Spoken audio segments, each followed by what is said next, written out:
বিশ্বকাপ শেষ, এবার ভারতীয় ফুটবলের দামামা। আর শুরুতেই ডুরান্ড কাপের ডার্বি। ডুরান্ডের প্রথম ম্যাচে মুখোমুখি হচ্ছে মোহনবাগান এবং ইস্টবেঙ্গল। 135তম ডুরান্ডে প্রথম ম্যাচ যদি ডার্বি হয় তাহলে তো আর কথাই থাকে না। সবেমাত্র বিশ্বকাপ শেষ হয়েছে, আমজনতা বিশ্বকাপের আবেগ উন্মাদনায় এখনও রয়েছেন। আর ঠিক সেই আমেজেই এবার চিরপ্রতিদ্বন্দ্বী দুই দল, লাল হলুদ এবং সবুজ মেরুন, ইলিশ বনাম চিংড়ির লড়াই। প্রথম ম্যাচ সেভাবে অনুশীলন হয়নি। ইস্টবেঙ্গল বা মোহনবাগান সিনিয়র টিমের যারা কোচ হয়েছেন হাবাস এবং মোহনবাগানের যে গ্রিক কোচ, তারা প্রত্যেকেই বলছেন যে সময় পায়নি, তবে চ্যালেঞ্জ নিতে তারা তৈরি। কারণ মাত্র 72 ঘন্টা অনুশীলন করেই দুটি দল নেমে পড়ছে প্রথম ম্যাচ। ডুরান্ডের গ্রুপ পর্যায়ে একই গ্রুপে ইস্টবেঙ্গল মোহনবাগান রয়েছে। গ্রুপের যা বিন্যাস, সেক্ষেত্রে প্রত্যেক গ্রুপ থেকে সেরা দল পরবর্তী রাউন্ডে যাবে এবং সেরা দুই দল পরবর্তী রাউন্ড খেলবে, অর্থাৎ টাই নিয়ে সেরা 8 দল নিয়ে হবে কোয়ার্টার ফাইনাল। ইস্টবেঙ্গল আর মোহনবাগান এই দুই প্রতিপক্ষ ম্যাচের আগে কি বলছেন, কি হবে তাদের প্রথম একাদশ, সেই নিয়ে এই ভিডিও। এবং অবশ্যই ডুরান্ডের উদ্বোধনী ম্যাচে সেনার এই ঐতিহ্যশালী প্রাচীনতম টুর্নামেন্ট ঘিরে কি কি পরিকল্পনা রয়েছে, যাবতীয় ইনফরমেশন দেব নিউজ 18 বাংলার এই ভিডিওতে। তাই ভিডিওটা পুরো দেখুন এবং আপনি ইস্টবেঙ্গল বা মোহনবাগান যে দলের সমর্থক হন না কেন, নিশ্চয়ই আপনি জানাবেন কে জিতবে এই ডার্বি। শুরুতেই দুটি দলের মানে ইস্টবেঙ্গল মোহনবাগানের একটু হারির খবর দিয়ে দিই। মোহনবাগানের নতুন গ্রিক কোচ দিলাম পেরিস, তিনি এর আগে পাঞ্জাবে কোচিং করিয়েছেন, তবে কলকাতা ময়দানে প্রথমবার এসেই অগ্নি পরীক্ষা। প্রতিপক্ষ আইএসএল চ্যাম্পিয়ন ইস্টবেঙ্গল।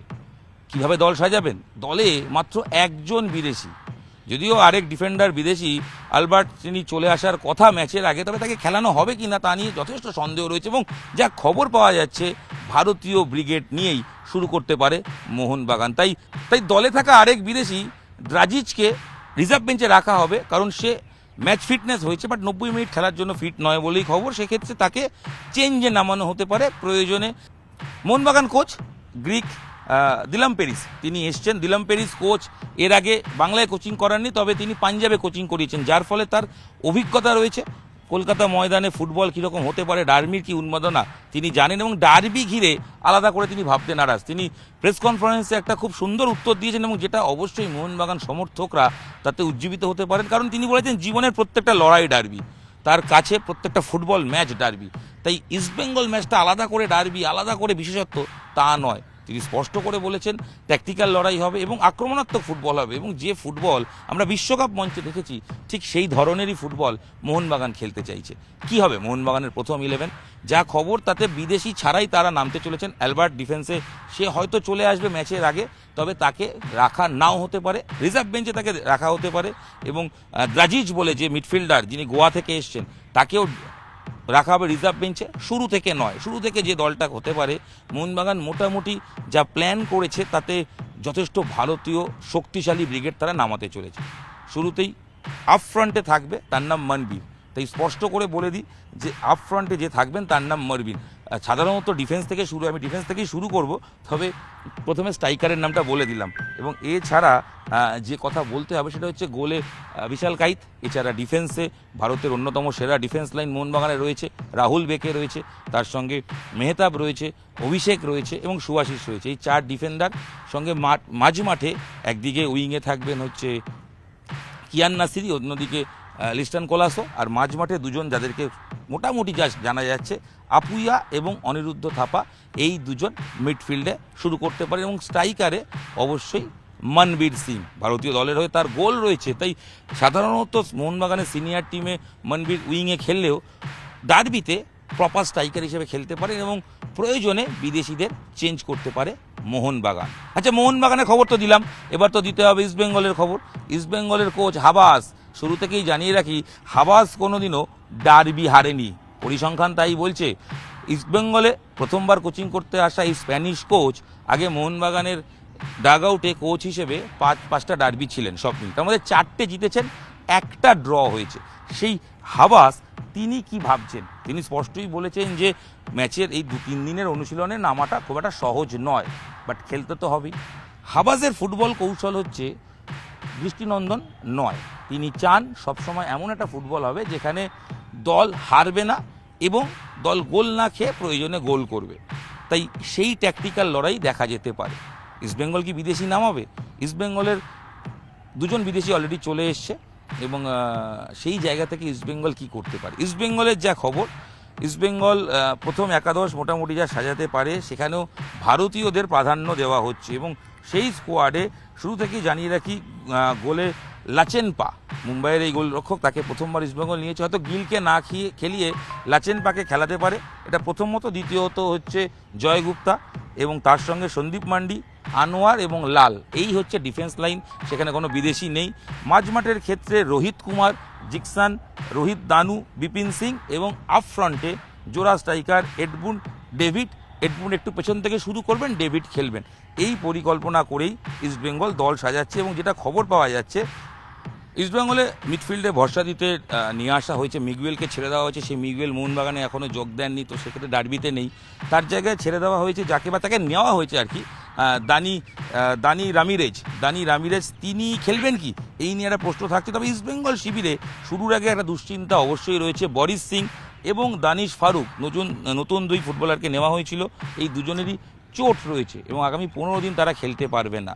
তাই দানি রামিরেজ এবং রাশিদ ডিফেন্স মিডফিল্ডের দুজন ভরসা, তারা থাকছেন, তারা রিজার্ভ বেঞ্চে অবশ্যই থাকবেন। প্রয়োজনে কোচ তাকে নামাতে পারেন বলেই খবর এবং মাঝমাঠ দখল করার ক্ষেত্রে দুজনের উপর ভরসা রয়েছে। এবং রাশিদ লাস্ট ইয়ার খুব ভালো ফুটবল খেলেছে ইস্টবেঙ্গলের, হয়তো সেক্ষেত্রে সে একটা বাড়তি অ্যাডভান্টেজ। তবে দুজনেই জেট ল্যাগ রয়েছে, দীর্ঘ বিমানযাত্রায় এসছেন, তাই শুরু থেকে হয়তো নয়, প্রয়োজনে চেঞ্জে নামবে, এটা হাওয়াসের পরিকল্পনা। তবে চোট আঘাত কী আছে সেটা নিয়ে হাওয়াস ভাবতে নারাজ। হাওয়াসের বক্তব্য পরিষ্কার যে ডার্বি যে প্ল্যান তিনি করছেন সেভাবেই এগোবেন। হয়নি প্র্যাকটিস, চ্যালেঞ্জিং, এগুলো তো অবশ্যই রয়েছে, তবে সেগুলোকে আর ভেবে কী হবে, খেলতে তো হবে এবং বড় ম্যাচ অলওয়েজ বড় ম্যাচ। স্প্যানিশ কোচ হাওয়াস স্পেনের মতাদর্শ সেটাও কিন্তু প্রেস কনফারেন্সে তুলে এনেছেন। স্পেন যেভাবে ট্যাকটিক্যাল লড়াই করে, যেভাবে বল পজিশন রেখেছে, সেটাই কিন্তু করতে চান হাওয়াস। অর্থাৎ ডিফেন্সও সামলানো যাবে, ডিফেন্স থেকে যাতে কোনোভাবে গোল না খেয়ে প্রয়োজনে পাস খেলতে গিয়ে গোল করার সুযোগ তৈরি করতে হবে। তবে প্রশ্ন থেকে যায় দুটো দলের ক্ষেত্রেই, তারা কতটা প্রপার প্রিপারেশন করেছেন। সেই উত্তর হচ্ছে না, সেভাবে এখনও প্রিপারেশন হয়নি। তবে মরশুমের প্রথম ম্যাচ যদি ডার্বি হয় তাহলে আপনি নিশ্চিত থাকতে পারেন উন্মাদনা হবে। টিকিটের চাহিদা ইতিমধ্যেই তুঙ্গে। টিকিট যখন বলছি, সুখবরটা নিশ্চয়ই পেয়ে গেছেন। আপনারা জানেন রাজ্যের ক্রীড়ামন্ত্রী তিনি ঘোষণা করার পর থেকেই যেটা ঠিক হয়ে গেছে যে পেপারলেস টিকিট, অর্থাৎ অনলাইনে যদি আপনি টিকিট কেটে থাকেন তাহলে আপনাকে আর তার জন্য টিকিট মানে হার্ড কপি টিকিট কালেক্ট করতে হবে না। আপনি মোবাইলে আপনি যে নির্দিষ্ট অ্যাপ থেকে আপনি টিকিট বুকিংয়ের যে কাগজটি পাবেন সেটা দেখেই মাঠে ঢুকতে পারবেন। অর্থাৎ খাটনি কমেছে, যার ফলে উন্মাদনা বেড়েছে। টিকিট কাউন্টারের সেল ইতিমধ্যে আস্তে আস্তে বেড়েছে এবং এক্সপেক্ট করা হচ্ছে প্রথম ম্যাচ ডার্বি হলো, যেহেতু শনিবার ডার্বি, সেক্ষেত্রে লোকের একটা উৎসাহ থাকবে। প্রায় 40-50 হাজার দর্শক হতে পারে ডার্বিতে।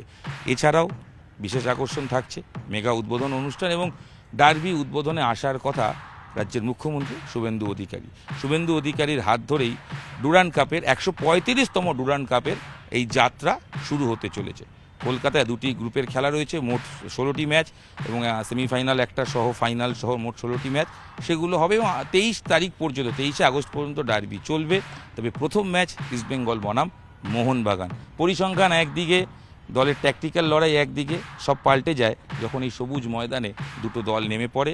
কারণ দর্শকের উন্মাদনা, উত্তেজনা, তাদের চেয়ার আপ অনেক কিছু বদলে দেয়। এই ম্যাচ স্নায়ুর প্রেশার যে নেবে সেই বাজিমাত করবে। অবশ্যই মরশুমের প্রথম ম্যাচ ট্যাকটিক্যাল লড়াই থাকবে, কিন্তু ট্যাকটিক্যাল লড়াইয়ের সঙ্গেও দুই কোচ তারা জানেন ভারতীয় ফুটবলে কলকাতা ময়দানে সারভাইভ করতে গেলে অলওয়েজ এই ডার্বি জিততে হয়। কারণ ডার্বি জিতলে বাকি অনেকেই অনেক কিছু ভুলে যান। প্রথম ডার্বি কে জিতবে, গ্রিক কোচ না স্প্যানিশ কোচ? স্পেন বিশ্ব চ্যাম্পিয়ন, সে দেশের কোচ হাবাস কলকাতায় সাফল্য তার ভরে রয়েছে, একাধিক ট্রফি জিতেছেন, আইএসএল, শিল্ড, কোনো ট্রফি বাদ নেই তিনি জেতেননি। আর অন্যদিকে গ্রিক কোচ পাঞ্জাবে কোচিং করিয়েছেন, যেখানে প্রেশার ছিল না। মোহনবাগানের প্রেশার যথেষ্ট বেশি, কতটা নেবেন? মনস্তাত্ত্বিক লড়াই, অবশ্যই স্নায়ুযুদ্ধের লড়াই, আর অবশ্যই পরস্পরের জমি মেপে যুদ্ধে যাওয়ার লড়াই। সব মিলিয়ে ডার্বি জিতবে কে, উত্তর দেবে আর খানিক সময়। তবে প্রথম ম্যাচ ডুরান্ড কাপের উদ্বোধন এবং সেটা ডার্বি দিয়ে শুরু হওয়ায় অবশ্যই কলকাতা ফুটবল প্রেমীদের মন খুব ভালো, কারণ তারা চাইছিলেন যে বিশ্বকাপের আমেজ বজায় থাকুক বাংলার ফুটবলে। সেটাই হতে চলেছে। সব মিলিয়ে নিউজ 18 বাংলা ডিজিটালে ইস্টবেঙ্গল মোহনবাগানের দুই শিবিরের খবর। এতদিন আমার সঙ্গে বিশ্বকাপের খবর শুনছিলেন, স্পেন, আর্জেন্টিনা, ব্রাজিলের খবর আপনাদের শেয়ার করছিলাম। আবার চেনা ভূমিকায় সেই ইরন আমি রয়েছি আপনাদের সঙ্গে। ফুটবল ময়দানে দুই শিবিরের হারির খবর দিলাম। আশা করি আপনি হয় ইস্টবেঙ্গল, না হলে মোহনবাগান, কে জিতবে ডার্বি লিখে পাঠান, আমি দেখতে চাই বাকযুদ্ধে সমর্থকরা কার দিকে এগিয়ে। আপাতত ভিডিও এখানে শেষ করছি, দেখা হচ্ছে পরবর্তী ভিডিওয়ে। সঙ্গে থাকুন, দেখতে থাকুন নিউজ 18 বাংলা ডিজিটাল।